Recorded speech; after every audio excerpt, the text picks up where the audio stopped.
ఏలూరు జిల్లా నూజివీడు నియోజకవర్గంలోని బలివే గ్రామంలోని శ్రీ శ్రీ శ్రీ భలే రామలింగేశ్వర స్వామి మహాశివరాత్రి ఉత్సవాల ఏర్పాట్లపై అధికారులతో మంత్రి కొలుసు పార్థసారథి సమీక్ష నిర్వహించారు. అంతకుముందు స్వామివారిని దర్శించుకుని ప్రత్యేక పూజలు చేశారు. వేద పండితులు వేద ఆశీర్వచనం చేసి దుస్వాలతో సత్కరించి స్వామివారి చిత్రపటాన్ని తీర్థ ప్రసాదాలను అందించారు. భక్తులకు ఎలాంటి అసౌకర్యం కలగకుండా ఏర్పాట్లు చేయాలని అధికారులను ఆదేశించారు.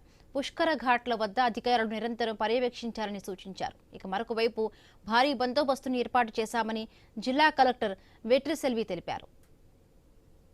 కూడా అసౌకర్యానికి గురి కాకుండా సంతోషంగా భగవంతుడి ఆశీస్సులు తీసుకుని తిరిగి వెళ్ళాలనేది ఈ రివ్యూ యొక్క లక్ష్యం అని చెప్పేసి మనవి చేస్తాను.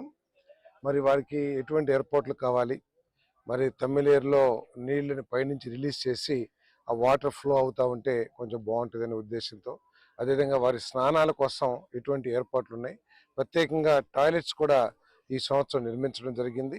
మరి కలెక్టర్ గారు కూడా వేరే నిధుల నుంచి అడిషనల్ టాయిలెట్స్ కూడా కడతానికి శాంక్షన్ చేశారు. ఇప్పుడు సమయం లేదు కాబట్టి అయిపోయిన తర్వాత అయినా సరే వచ్చే సంవత్సరానికి అది ఏర్పాటు చేస్తామని చెప్పేసి మనం చేస్తాం.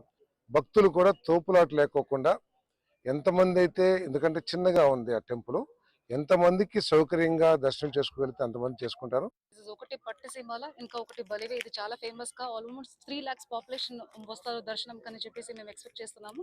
అందువల్ల మన honourable housing minister sir leadership లో మీటింగ్ చేయడం జరిగింది. ఆల్రెడీ 2-3 సారి రివ్యూ మీటింగ్లు చేసుకొని ఏమేమి ఫెసిలిటీస్ కావాలని కూడా ఓరియంట్ చేసుకున్నాము.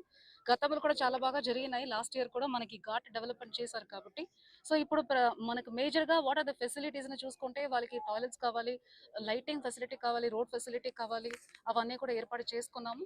అది కాకుండా మనకి కంటిన్యూస్ ఎలక్ట్రిసిటీ సప్లై కావాలని, మోస్ట్లీ సెక్యూరిటీ ఫుట్ఫాల్ ఎక్కువ ఉన్నాయి, స్టాంపీడ్ సిచ్యువేషన్ లేకుండా ఎట్లా క్యూ మానిటర్ చేయాలని పోలీస్ డిపార్ట్మెంట్ కానీ, జిఎంఎస్కేస్ కానీ, ఎన్సీసీ, ఎన్ఎస్ఎస్ అందరినీ కూడా ఇక్కడ డ్యూటీ వేస్తున్నాము. So that crowd movement queue line manage చేసుకుని ఉండాలని, అలాగే పోలీస్ తోటి డిస్కస్ చేసుకుని ఎక్కడెక్కడ అన్నదానం పాయింట్స్ పెట్టాలి అవన్నీ కూడా డిస్కస్ చేయడం జరిగింది.